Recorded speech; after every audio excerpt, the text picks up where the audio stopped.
Good evening. Monday night Bearded Babble here with the Bearded One. Just checking in. Me and Thor are here. Thor, want to say hi? Again, he's not much of a talker for a co-host. Monday night, I got gonna have a guest coming on here tonight. The Wild Card Comedy. Stephen Harrison is going to be joining me, if I'm not mistaken. I think his podcast may have been the first podcast that I did. So we'll get into that once he gets on, and we'll talk about that. Other things, it's just a rainy, chilly October night feeling here in New Jersey. As you can tell by the humidity, adds to the fluff factor here. So we're going to get on with it here tonight. Waiting for Stephen to come on. We're going to talk about, again, nothing is planned. Talk about whatever pops up. That's the fun of this. In the meantime, how's everybody doing out there? Anybody want to check in real quick and say hey and what's going on in your neck of the woods? Good to see everybody. Good to see everybody stopping by and just hanging out. I'm wearing my Brighton Asylum escapee t-shirt. Brighton Asylum in Clifton, New Jersey. Very fun haunted house attractions, all sorts of stuff. I used to assist with running security there. A lot of stories there. A lot of fun stories there. That could be a whole show in itself. So anyway, what's been going on in the world? Anybody got any questions? Anything? Anybody want to join in? Throw something up in the chat. Chat about something. It's a quiet Monday night, I know. Nobody wants to chat on a Monday night. I'm just waiting for Steven to join in, and then we're going to start talking about some stuff. Thor's chewing on his bone over there, pretty much ignoring me, like I'm not even here. Insanity. That's Miss Kim. I think that's going to become the new term. I think whenever anything is wrong, I think if you have to describe to someone, instead of saying, "Oh, I had a crazy day," or "Oh, I had this," I think 2020 is going to be the thing. I think that's how we're just going to describe insanity from now on. I think we're just going to say 2020. And anybody who's lived through this is definitely going to understand that 2020 really means insanity. Christina, Jaden's doing good. We've had a good couple of days. Again, we're still doing some med changes. So we're weaning off something. We're coming up on another med, which actually affects two meds. So we've been seeing some odd activity with Jaden. Some weird seizure activity, some other weird things going on, but overall doing very good. Thank you. So, how's everything with you? Hope everything is good. It's always good when we have a good Jaden day. Burns off a lot of stress.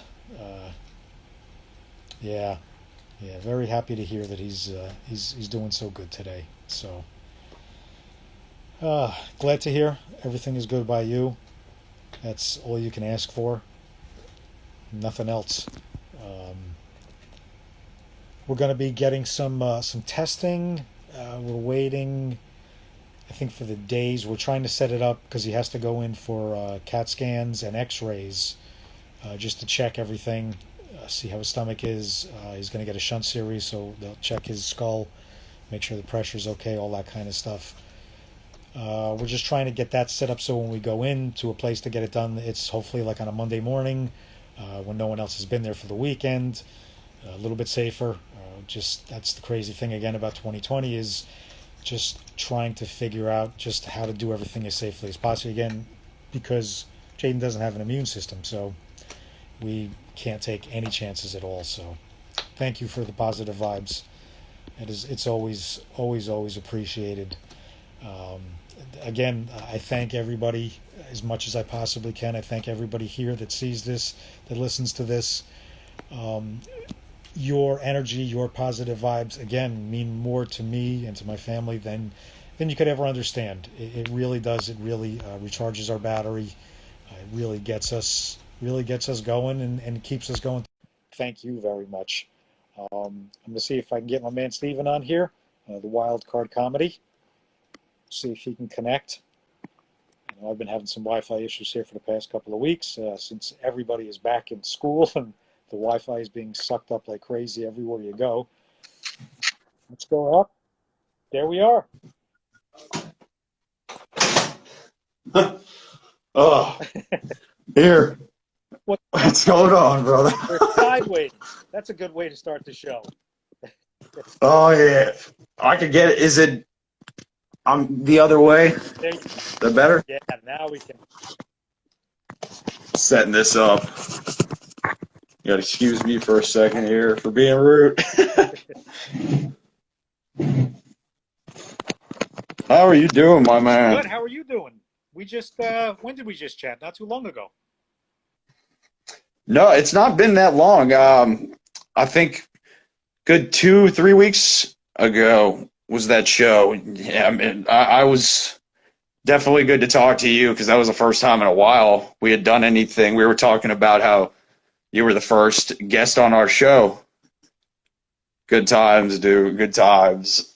Yeah, it was what the first show was 2 years ago, right? So we had our original show almost 2 years ago, but then we switched. So LGD was you did Lights Go Down September of last year, I think it Yeah. was, which was such a you're our favorite guest. We have to say we have one other guy that he's in the running. We tell him that, but yeah, you're our number one. I'll support that any day of the week. I appreciate it. It's like, again, like we've said many times, and we'll say throughout the night tonight too. It's just two people connect. The energy.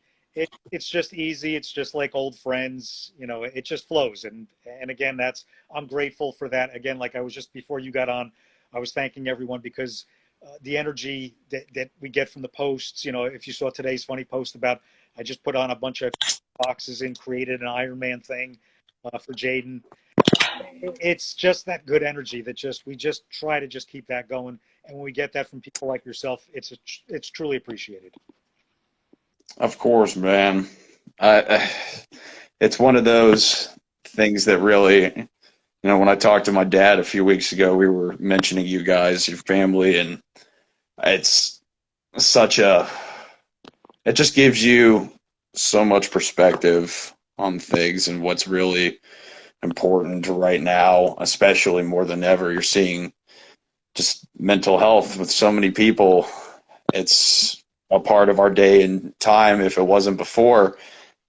And I hope you guys know just how much we pull for you because the content, it's been, I mean, Donnell and you have been part of my life for a good while now, and I've seen his stuff since I was like around 10 years old, when Chappelle started, a little bit after that. But good days, man, always with your show. I'm very happy that you got this thing going, by the way. Congratulations. How's it been since the last time we spoke? I think it's just again I don't know what I'm doing here. I appreciate you coming on because again it's just and again it's being inspired by people like you because you were probably one of the first podcasts that I was ever on that I ever did anything like that. And Yeah. again, I've always been one of those people. I'm not afraid to talk to people. I'm not afraid to get on here. And whether there's three Mm-mm. people or 3,000 people, to me, I enjoy a conversation, and that's what I miss so much about comedy and about open mic nights and about just getting up there and just connecting with a room full of people. This is the closest that I can get with connecting with another human being and talking to someone and reaching out to a crowd and just saying, hey, this is what's going on in me, whether it's comedy, whether it's just talking like this. I miss it. The mics. That's what would kill to have anything with just talking with a producer, Mr. Ryan Goodrich, who we've done some episodes with before. Very interesting man, but talking about just having shows back, watching over time how capacities to these things are going to be shifting, how we're going to go back up to, I heard boxing is they're doing some events now that are around 10 to 15,000. If we get more than that, I mean, soon enough, it's just kind of when things happen like this. I mean, it shows how really out of our hands it is as people, what we have to do to keep our balance here, and still required by every person on this earth. Getting philosophical with our first part of the show, but I it's it's truth.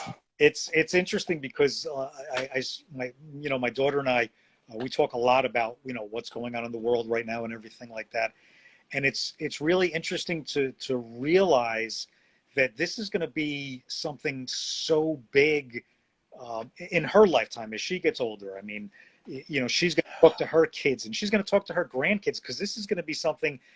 2020, I've always said, is going to have its own history book. You're going to have 2010 through 2019, and then you're going to have 2020, and then hopefully you'll have 2021 through 2030. But hopefully it's not going to continue. But I think 2020 is it's going to have its own history book because everything is just, as somebody mentioned before, insanity. It really is insanity.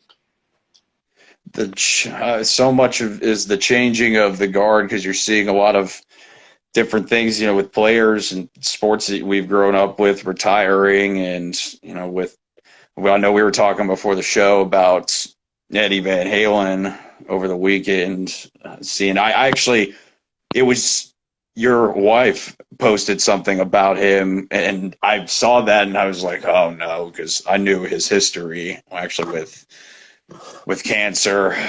But I mean, it shows anybody, anytime, we're all on an even playing field. Yeah. Where we are in our lives.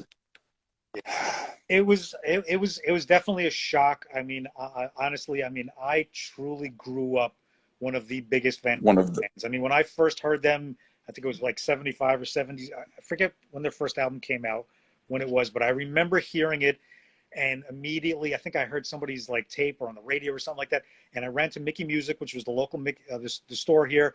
I emptied out my piggy bank, and I went and I got the album, and I was absolutely diehard dead Van Halen fan since then.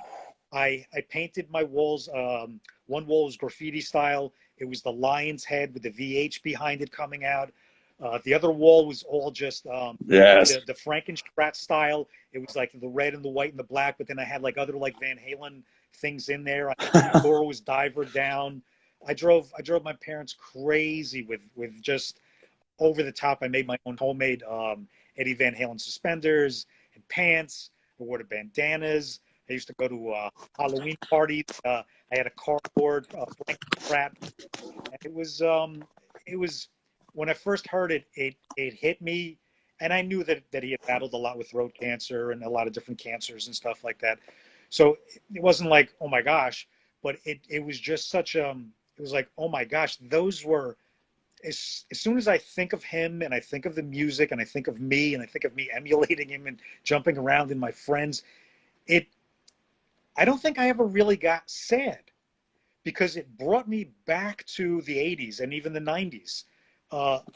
Listening, it brought me back, and it made me think of friends that I haven't thought of. It made me think of times. It made me think of places and things that we did. We rode around our bikes, and somebody was in charge of having the radio strapped to their bike for the day, so we had music. It's just and I've been the one thing about 2020, I started it in 2019. The one thing I've been doing is I've been dieting, taking care of myself mentally and physically, and I work out every day. And since Eddie has passed, my playlist every day is just Van Halen on shuffle. So it's actually helping me. It's actually bringing back so much good and so much great memories and energy that I'm not really sad about it. I am sad, but I'm also glad at what he gave me and what that music did for me. I mean, he honest.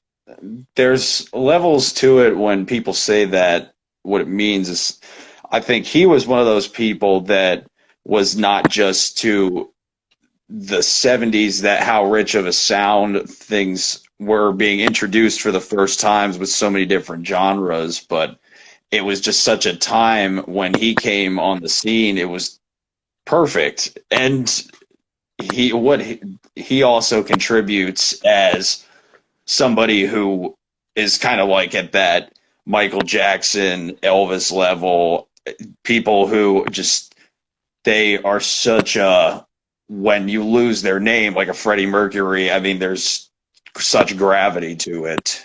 And that was what I thought about instantly. I mean, it was like last year as a drummer seeing Neil Peart passing. I mean, that was just one that was like, man, because I grew up, that was what was driving me, just crushing heads when I was playing as a teenage drummer. I mean, that was one that grabbed a lot of people, I'm sure, from the 70s, 80s.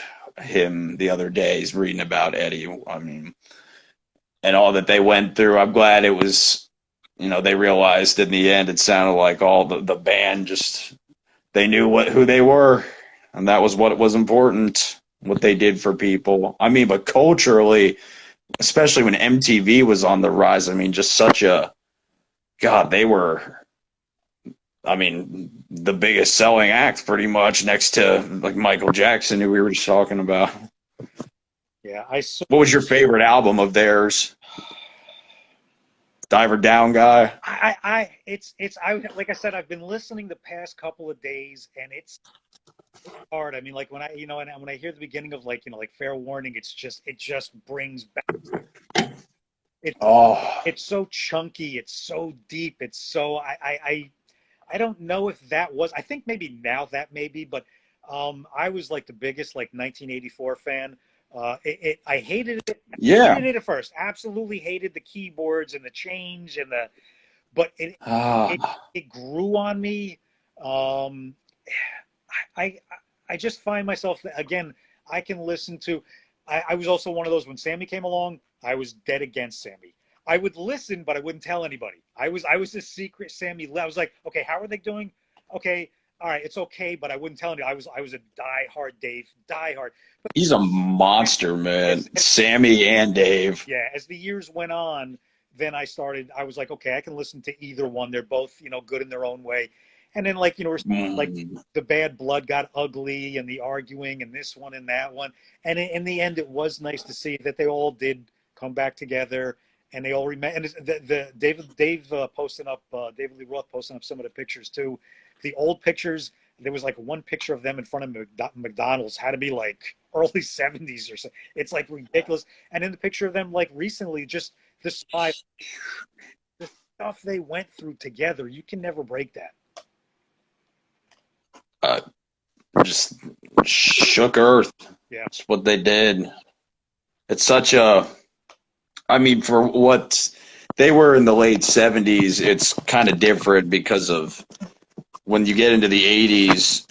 I think it was, they were right on time when they got somebody like Sammy Hagar, and that's what people didn't like that music at first. I mean, now it's all classics, but such a, it sucks for the people who really got to listen to. I mean, 1984, even for me, when I hear that, it was a few years before my time, but that all the way back to just everything. They, while different, their albums all were consistently just badass. So they all offered so many different things Yeah. with each one. I listened to Fair Warning and Women and Children first. I mean, but I heard Diver Down was the one that almost broke them, and then I mean, 1984 because of the synthesizers and all that. Yeah, it was just so heavily criticized. When you had so many good ones like Drop Dead Legs and Top Jimmy, that whole thing front to back is, I mean, you think about it, Jump, that was what was competing pretty much for, when you think of the 80s, probably that or Thriller would be the number one song you would think of. Absolutely. Maybe Madonna or something. Yeah. It was truly Uh, on social media too, how many people mhm. that you wouldn't even consider would have even known who he was, posted up. Again, I'm fortunate to have some very amazing friends. DJ D Nice is a friend of mine, and he posted up something about it, and we kind of went back and forth a little bit about it too. And he had said he had never heard of him. It wasn't his type, he was, but he said that when with the Michael Jackson, when he was like, "Who is this?" Like you had to respect when you heard that guitar solo on Beat It, you had to be like, who is this? That is magical, you know. And he became a fan because, just because of Mike hearing it on Michael Jackson. Michael, I heard he got him in trouble with that one. Had to do it over the weekend without the band's consent. That's what the myth, the urban legends say about it. But I, either way, I mean, yeah, exactly. You just that is such a to me that's the sound of that time and the sound of the '80s today is Mike or an Eddie. I mean, every time is different, but there's those people that are just larger than other things. You know, like Jimmy Page was talking to my friend today about what he did for producing and all the stuff because over the weekend they finally settled the Stairway to Heaven lawsuit. I heard that somewhere. Yeah. Just what some of these people do, you have to look at their character and how they back it up. And Eddie was never. I mean, I'm so glad that he had his son in the band when all the drama was happening with Michael Anthony, because that's where I was like, you know, come on, what's going on? One of the best ever, Michael Anthony, and there's no doubt. Yeah. Probably the best rock bass player there is. Yeah. Let's say John Paul Jones is up there playing 28 instruments. That's hard to ignore. Yeah. No, Michael Anthony is always been underrated, and that was one of those things that you kind of heard the argument about, that Michael almost had to stay in his place because of Eddie. Again, don't. Yeah. But again, it truly wanted. But and also a background singer. Michael Anthony's background singing is like phenomenal. He really makes Van Halen. That background melody that you always know that's Michael. You always know that's him. Man, it sucks. They were just what a time that was to be in the mid '80s. I'm sure was just all the stuff that was going on with high school movies for the first time. It was, I think he came around at the perfect moment when he was in. Well, inadvertently, they put him into it wasn't an actual song, but his part of his albums were in Back to the Future, and that really helped his name when that scene with Crispin Glover when he puts the headphones on him and does the Star Wars skit with him.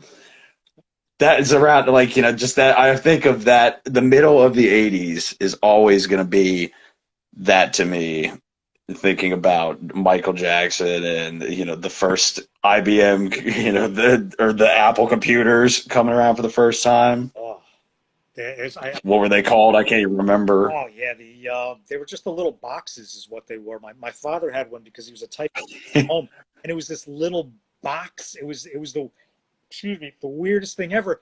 And then I saw recently, like, one of them just went for like $500,000 or something like that. Like, oh my God, you know, I mean, it was just ridiculous. It was, People are paying ridiculous. I mean, like, yeah, I had a friend who told me he went down to Jamaica when he was in the war, when he was in Vietnam in the '60s. I think it was the early '70s, but he went down there and they had a guitar of Bob Marley's and a bunch of the stuff that he was playing with around that time that they let him touch, you know, and he got to, I don't think he got to keep it, but he got to play with some of that stuff, and people will pay for that. I can understand it, but then they want to go pay for like body parts, like John Lennon's, I read his tooth sold for $1 million. Oh, yeah, so gnarly. Let's cap on that one. Listen, there's all kinds out there, but yeah, that's That's where I'd have to throw the towel in. Yeah, going a little too far. Yeah, nothing. I don't want anything too personal, and I definitely don't want body parts. That's that's an odd one. Wow. Man, I mean, interesting time for you because, as you were mentioning, you know, some of the legendary tours you got to see some shows at back in the day, like my parents' time when they got to go see some shows, like my dad going to the Charlotte Coliseum, North Carolina. He was telling me about all these bands that used to be, he paid like $7 to see Aerosmith. But to be a part of the tour that your name is tied with right now with Donnell and Dave, man, how's everything been going with the writing on your end? I mean, you get as much as you can done each week for sure with your situation given being what it is. But you're an inspiration for how much I write, man, for sure. I got to keep my hand on a pen every day I can during the week. I mean, if I could, a perfect world, 5 or 6 days at least. But how much writing you've been able to do in the last, over the summer, I guess going back to the spring was kind of funky, but Yeah. It was odd. I think in the beginning I was able to keep writing. I guess when we know how bad things worked for a while, I was doing okay. I was keeping up. I was really not even touching on what was going on in the world. And then once things started to look dim and bleak, I went into a block. Donnell and I were even like talking like during that time too. We were both just there were jokes. You almost didn't want to tell them though. You almost didn't want to make fun of something. It was just such a hard time. Everybody was. We did get some good humor out. We got humor that wasn't gonna insult anybody at the time. I mean, normally you don't care, but it was such a sensitive time. You really wanted to help. You really wanted to keep a positive vibe and a positive message going. So we did, but then I know for quite some time I just said, well, I didn't write for the longest time, and then I was forcing myself. And if you try to force yourself to write, I wrote some crap that I ended up even just throwing out. Not even something that I even wanted to revisit at some point because I knew it was rushed, knew it was forced, I knew it was a waste, and then I let it go. I stopped beating myself up. I stopped saying, okay, you have to do this today. You have to come up with something today. You got to do, and I let it go. And it was very refreshing for a while. I want to say a couple of weeks. Within there, at nighttime, sometimes when I'm laying in bed, I'll get an idea and I'll just put it in my notes on my phone, and then I'll look at it a couple of weeks later. I had a couple of those, but as for actually sitting down with any ideas, no. And then it started to come back in, and it's not back to where it was, and I'm not ready to force it yet. I am soon because I am beginning to get more thoughts in my head, and again, this right here is helping me too, trying to figure out where do I want to go next, what do I want to do next. Again, this is helping to opening up my mind, trying to figure things out, and I'm noticing my writing is changing. Been watching a lot of comedy specials throughout this, studying comedy. Again, I say that to anybody. Watching comedy is one thing. Studying comedy is a different thing. Watching stand-up acts that I've seen a million times, and I may know the routines, but now watching the body language, watching the eyes, watching the interaction with the audience, I think is very important. The Comedy Store, if you've seen that, that's on Showtime. The first episode was on last week, and then the second episode I think aired last night. I haven't watched it yet. I may watch it tonight. Highly recommend that. You want to talk about history? You want to talk about stories? Check out the Comedy Store. I think it's a 5 special on Showtime. Amazing. I've been watching so much Bill Hicks throughout this whole through the summer. All these people that I mean, yeah, the Comedy Store. That's one where it's just people go for the history alone, how long it's been there, and what it was to each generation that's come along. Mitzi, that was one of the ones that was a tough loss. Her story, what she did. I mean, a lot of people don't know how big a name. We were talking about MTV, how big Pauly Shore was back in the day. The Encino I Man was good. marathon. He is, and that's another thing too that I absolutely love. Sometimes it's my who am I? Who am I life? I was texting back and forth with Paulie today. We've been working on a little something. I've been helping him out with something.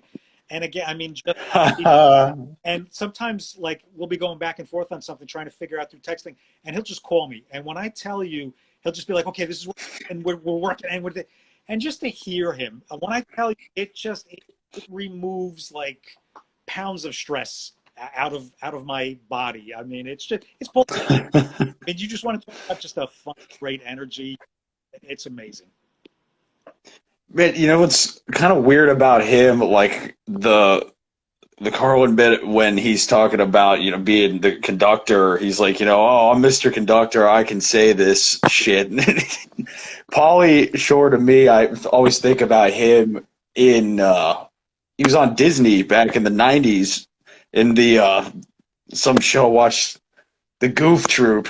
Yeah, because he played one of the friends of the sun in it, and it's just weird that I've heard his voice like that in childhood, and then I was a teenager, like 14, and saw Encino Man and was dying, and then the one where he was at boot camp. Yes. I'm blanking on the name of that one.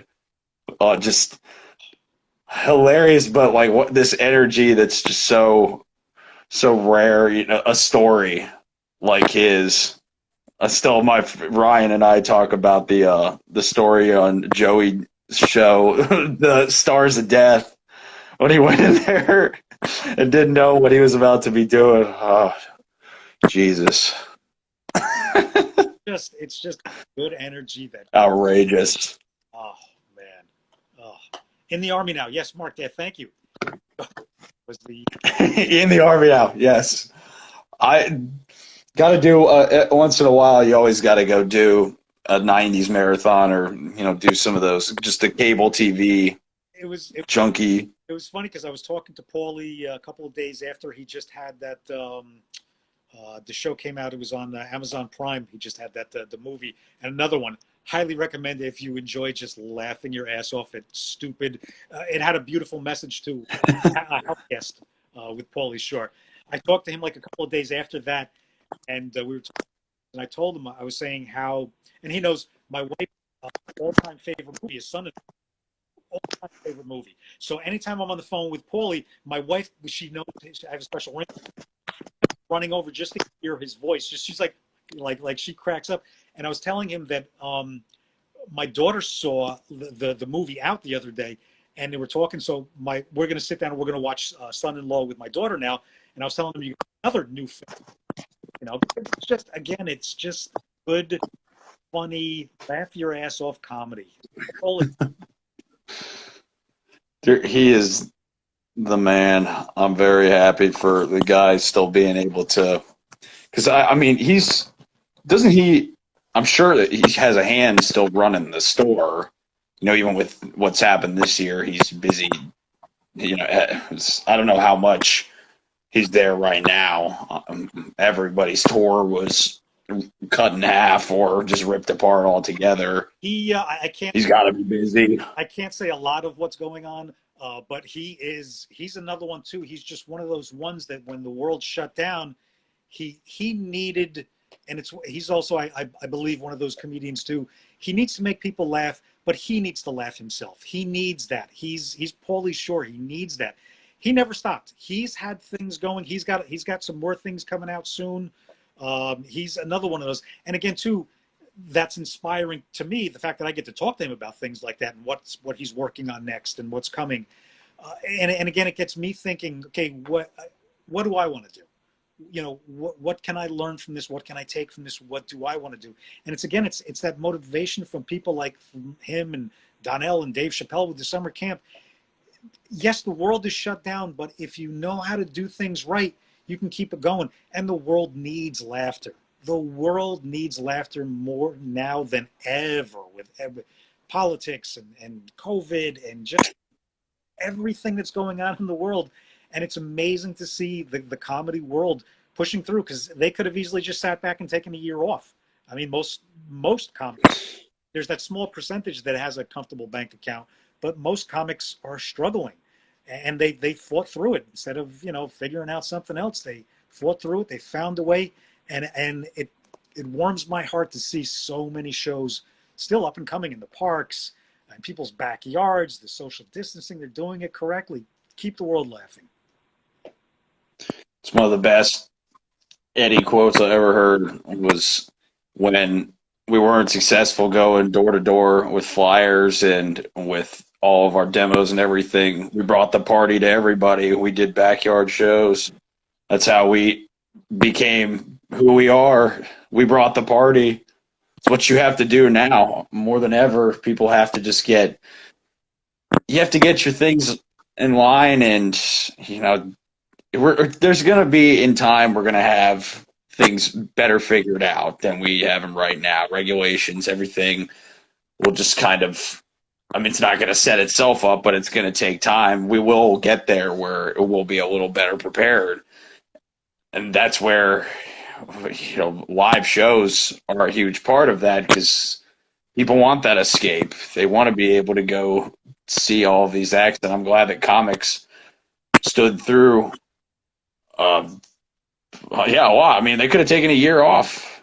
You're very, very true. Yeah, yeah. It was Proud of people. yes, yeah. I mean, I can't wait myself. I mean, I've never wanted to be on stage so bad in my life than right now. And again, I understand, especially with my son, I'm not going anywhere or doing anything probably until, honestly, spring of next year. I mean, that's the realization. I know it's going to probably be a crazy winter with ups and downs.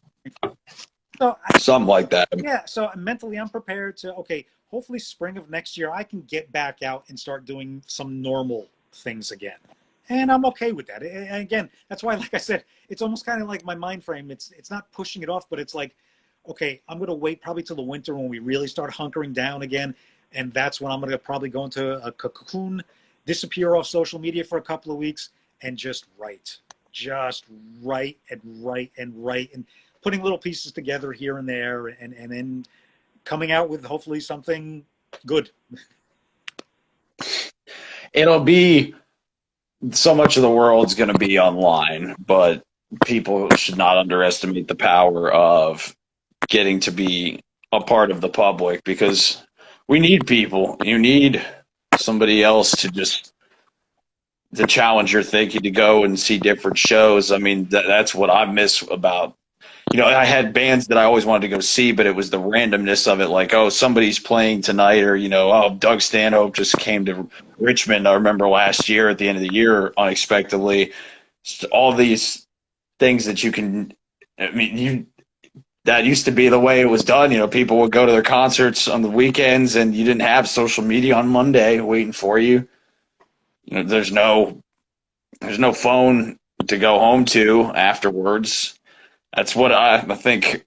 Live music is it's gonna carry on. Stand up's gonna carry on, and it's changing more than ever right now. So if you can adapt with that and just people need to let the creative parts of themselves, whatever it might be, even if it's not getting on stage performing somewhere, just go use this as a time where you're gonna be fulfilled somewhere. I think you said a very important word there, adapt. And I think that's what you're seeing people are doing. They're figuring out how to continue. And again, I was just sitting around, and again, I was missing the stage. I was missing people. And I was like, how can I connect? I post up all the time, and you go back and forth with the comments. And I was like, how can I connect with people? And then I'm like, do I start a podcast? Do I don't know what I'm doing. So again, I said, this is the easiest thing. Jump on here on Monday nights, chat with a couple of people, have no set things, see where it goes, just have fun with it. And again, Yes. This is building something. This is creating something. It's putting something out there into the world, and I feel good about it. Good, bad, or indifferent, whatever it is, it's doing something. And that's what I think that I try to adapt to do. It's like, I can't go out and do anything. So again, how do you do it from your house? This is an easy and fun way to do it. So adapt. It's really what it's all about. And you have just I think it helped for you to do something like this. What you're all about, because everybody who's on Instagram knows your page, knows your memes instantly when I see them. I mean, I think a lot of people know Donnell and will recognize him if they research, like, oh, okay, yeah, I know this guy. I'm rich, bitch. But I'm very glad to see you doing something like that because it was like when we could still go perform last year. You know, you were trying to go do shows at the one at Caroline's I saw. I mean, it's a time where everybody should challenge themselves to see where, okay, how do I bring it to different people? You know, there's not so much of the California dream now as there is everybody can be a dreamer, and it's just putting it out there. That's huge. That's Donnell and I have talked about that too, and that's a huge thing. He was telling me the other day. He said Hollywood is dead. California is dead. He said because when he was sitting out in Yellow Springs, out in the middle of the woods, and he basically said, this is Los Angeles. When he gets back to New York, New York is Hollywood. You will create Hollywood. You will create California wherever you are now. Really, people, Mm-hmm. and I'm seeing it in New York. I think a lot of people are fleeing New York. They're getting out of New York. They're getting tired of the hustle and the bustle and the overprice and the, if listen, New York will always be New York. It'll always be an amazing place. I can look out my window and practically see it. I love it, but it's insane. It's Can't go away. you can't afford to even go in there for the night, for parking, for tolls, for food. It's insanity. It's gotta get back to a normal level where normal people can enjoy it. You can't get, I mean, it's people either love it or hate it. I feel like you can't go away if you're there, but it's never going to go anywhere. It's such a different thing now. I mean, I remember even thinking that last time I went was 2007. I thought it was getting to be at a different point. I mean, just everybody has to go make something, push yourself. If you're not tech savvy, you can at least make a video somehow. You can go and record a sketch with somebody and just give it a little bit of time, give it your patience, and you got to put yourself out there. Start somewhere. I mean, I'm seeing a lot of people these days who are using these pages who were established at another time. You know, they were known back in the day for a small role they did, 70s, whenever. That's what you have to do is just start from scratch, or if you're well versed, put something down, put it out there. I mean, that's what this time is about. Everybody can thrive while they're sitting at home, right? Yeah, yeah. It's who's it? Heshtag just parted. Dude, so right. Just put it out there and start it up. Exactly, and that's what it is. Put it out there. Don't worry about it. What do you have to worry about? If this flops, if people joke about it, it doesn't matter how many people it gets seen by. Put it out there, have fun with it, and you never know. You never know what's going to happen. Most importantly, my thing is just if it can make somebody smile, if it can make somebody's day a little bit better, if it can make somebody laugh, learn something, whatever. I'm learning from you. I'm inspired by you. Again, I'm grateful for everybody that's on here doing what they do. Thank you, man. Hey, man. I love it. People have to. I've been talking to a lot of new comics who have been trying to get out there, and I'm just here to tell you, while I can, with this platform, that you should keep doing it. Keep doing it. I mean, these shows in parks. I mean, it's a lot of people were doing it back in the day. You know, Elton John and the Rolling Stones. My mom saw in Hyde Park. People have been doing those kinds of things for years. Now we just have to go to where it used to be something you had to unlock in your mind. You have to think outside the box no longer, because that's what everybody's doing. If they want to perform, they have to get on here. They have to go get onto, a stage in the middle of some city somewhere, Richmond. Me and my friend Luca, who do our shows at Our Apologies, have been talking about getting those kinds of things together. We got to get that guest spot going soon with you, and get the crew from Drawn from the Mind and Mr. Mike. Get the one and only Mike Klein, who I was actually the other day put on your podcast from a while back with him when you guys started out, just doing. I mean, he did one by one podcast for a while and had a pretty good I mean, had a plethora of bands that came through and were on his show. It was great. And everybody who doesn't know who he is, he helps Joey Diaz with his social media and works with, what's it, Josh Wolf Yes. is his name, and Joe Rogan, another big one that everybody, of course, today, most people know what he does, hopefully by this point, but they work with him, and I know he's one that kind of has done what I started to do, developed more of this, because when I had you on last year, the podcast, it was just kind of starting out, but putting out a lot of musicians playing on the show or stand-up comics who are they're not able to have a stage. We've had them virtually dropping in to do shows through Zoom or to perform live on things like this. That's what I love is that it's just you have to be more tech savvy now, and people should know that it's the future. But unlock that part of yourself. Go put yourself out there when shows open back up. Do something on here right now. Absolutely. Go for it. And again, it's like, like I said, when I was thinking about, do I start a podcast? Then I started looking into buying equipment and then setting it all. And I'm tech savvy. I'll be fine with it. But I said, I can just jump on here and just do this. And again, like you said, musicians just jumping on. A very good friend of mine that I met through Donnell and through Dave, Fred Wyonet, amazing jazz player. And he does a live show every Sunday night. And it's just magical. He plays, he's Dave's band. Whenever Dave does a show, Fred is there with the band with no name. And they go, it's jazz, it's rock, it's hip hop, it's all over the place. And Fred is a harmonica player. He played with Prince. He plays with Stevie Wonder. Absolutely iron lungs, Fred Wyonet, absolutely insane. And again, just, him bringing that, I was actually, he did his show last night, and at the end, he actually brought me in just to say thank you, because I've been there every single show since he started back in the spring or whatever, because I'm a friend of his, I'm a fan of his. So I love every Sunday night. I look forward to that energy. It's just, it's amazing. And again, you just have so many people, you're able to get live music now. You can, and that's the amazing thing about it.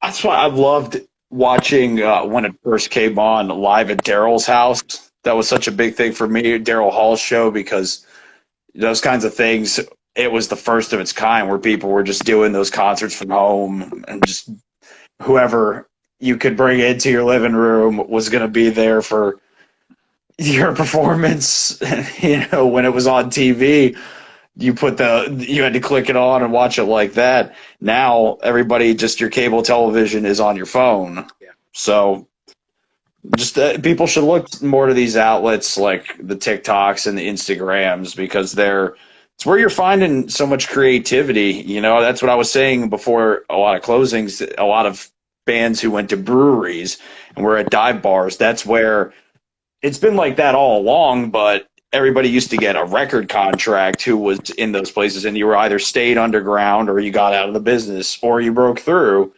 Now underground and just being online, it's so much different. It used to be.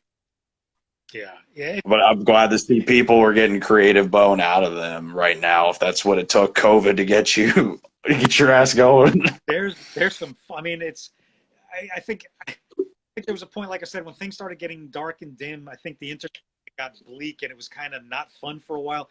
And then, like you said, I think, a little bit of creativity, and then you started to see the humor, and then you started to see people, like you said, like I'm not on TikTok yet. I don't understand it. I don't know if I will. But again, I see a lot of TikTok videos, like on Instagram. I'm not. And some of the stuff is absolutely genius. I mean, some is good. A couple of seconds, and you can create something that's absolutely hysterical, that's genius.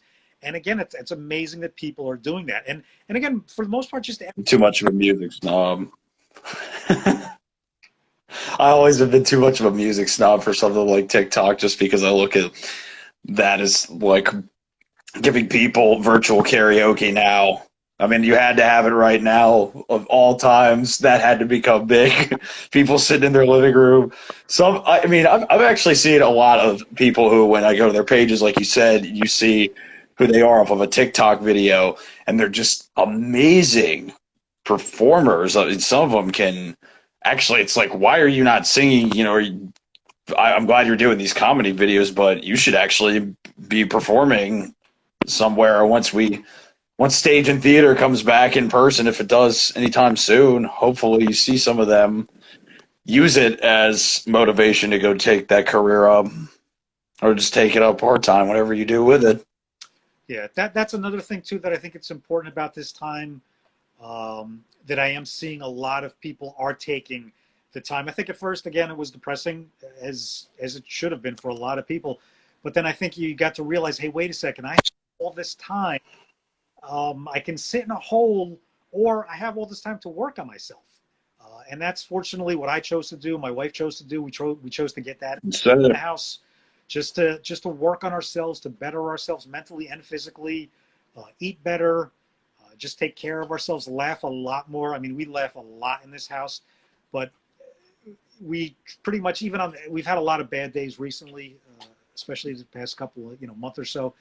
But even at the end of the day, we still, there'll be some horrible days, and it'll just be, all right, let's just go on Netflix and find something. Let's go on HBO.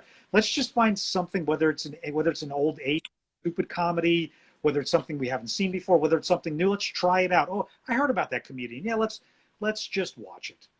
You need to. I'm glad, man. You guys have all the time in the world with each other right now, so use it. I'm glad you are, man. There's too much out there to enjoy with this world, so why would you not? It would seem obvious.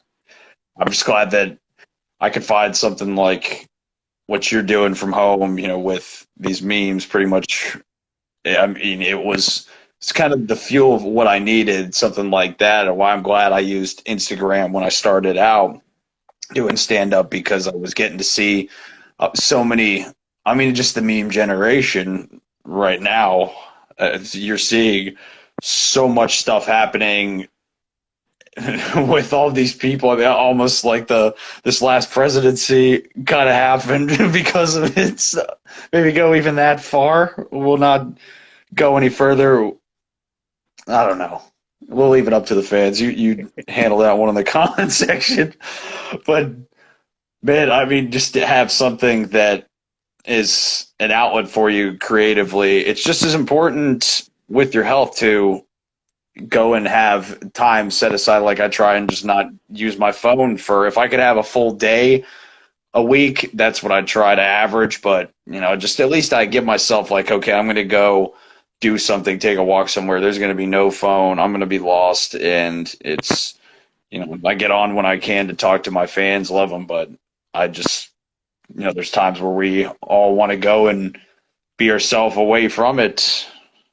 Yeah, that's very important. Important. I'm glad you brought that up, because that's something that I keep reminding myself. Back in the beginning of the year, I took a week off. I put my phone down and didn't touch it for a week unless somebody called or texted me. Didn't look at, and I'll tell you, first day wasn't too bad. I remember the second day I was almost going through withdrawals. By the third day, it was probably the greatest feeling in the world. And I remember doing it for a week. Mm. Remember, then I got in, and when I got back on, I was even barely on. And then it starts creeping back in, and then before you know it, I'm back. I'm addicted to my phone. I have a problem with it. I need to, and thank you again, because that's something that I need to sit down and I need to decide. Okay, I need to just take a day. We all do. Pick one day a week, maybe like a wireless Wednesday or something like that. Start with one day and just take it off, and it's so refreshing. It's so relaxing. I even find I suffer from the worst insomnia.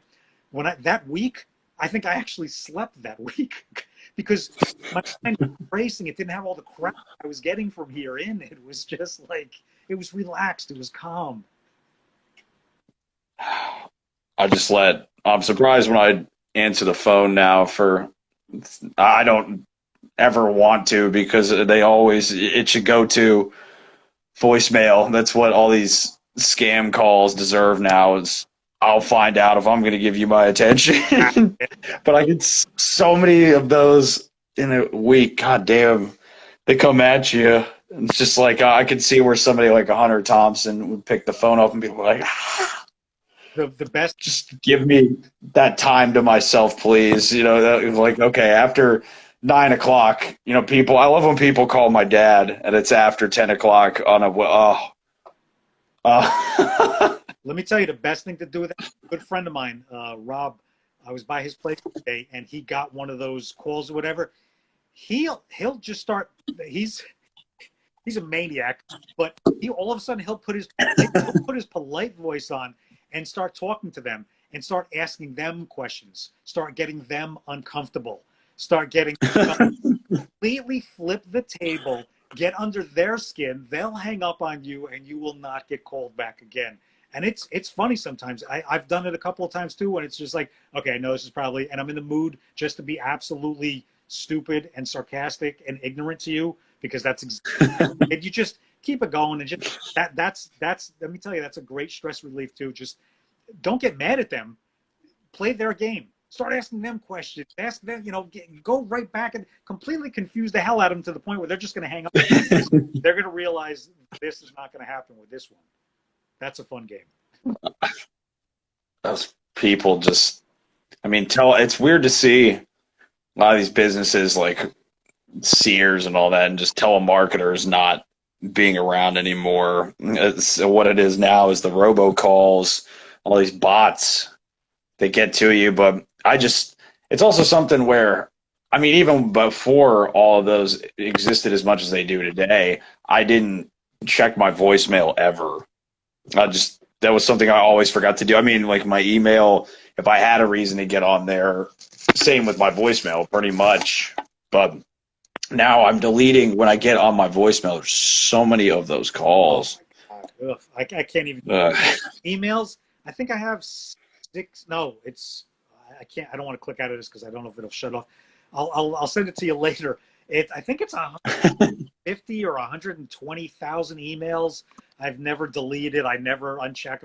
I'm one of those. It's just like 20,000, something like that. Between that, pictures on my phone, I'm starting to. I finally started a couple of weeks ago. I'm deleting about 100 a day, and I think I'm still, I don't know, 60, 70,000 photos on my phone. But again, it's all the meme work. It's all the, like Donnell reached out to me today to do something. Again, it was a joke for a friend, so it didn't go up. But I had to the pictures that were involved with it, again, I got to get them off my phone because I couldn't explain to anyone what, why. No, I just forget it. If you go through the pictures, that is absolutely amazing. There's some days I go through and I'm like, oh my God, I really got to delete stuff. I'm sure I'm on like an FBI watch list just for half the shit that I have to download just to create a picture. Sometimes it's odd. Our stuff is, I can't wait for the time that you guys it's going to happen where you eventually put so much of the lost work out. Yeah, that's coming. I just got the notification. We got about 1:55 left, and then we're going to time out. So, whatever you want to wrap up with, whatever you want to plug, get it out. Well, man, first off, got to say, so happy to be here, man, and can't wait till see you. We've been talking about getting together, be coming up to your neck of the woods, but keep doing the show, man. It is the shit. You make sure to check yourselves before you go and wreck yourselves at the Lights Go Down podcast. Check out Beard Babble, the guru, the master of disaster. He dabbles in everything beards. Mr. Bearded Humor, thank you for having me, man. Some big news coming for our shows. Our apologies if you see any comedy locally sometime soon. Come through Richmond, Virginia, Charlottesville. Always welcome this side of the coast. Anywhere you can around here that we do our shows. Trying to get internationally as soon as we can. That was something we were working on big time this year. But my friend Luca and I, I work with him and his friend Mike Lanks, who's our DJ. I want to give a shout out to them. they're a big part of what we do at Wildcard Entertainment, our entertainment company that we have, which also hosts the Lights Go Down podcasts that we do every month. And my new show, Turning Tables. Check that podcast out. We're on Instagram, television. We do it IG Live, and then it goes over there. And we are the Lights Go Down podcast. That's where everything is going to be on YouTube at Wildcard Entertainment. We're out. Check me out.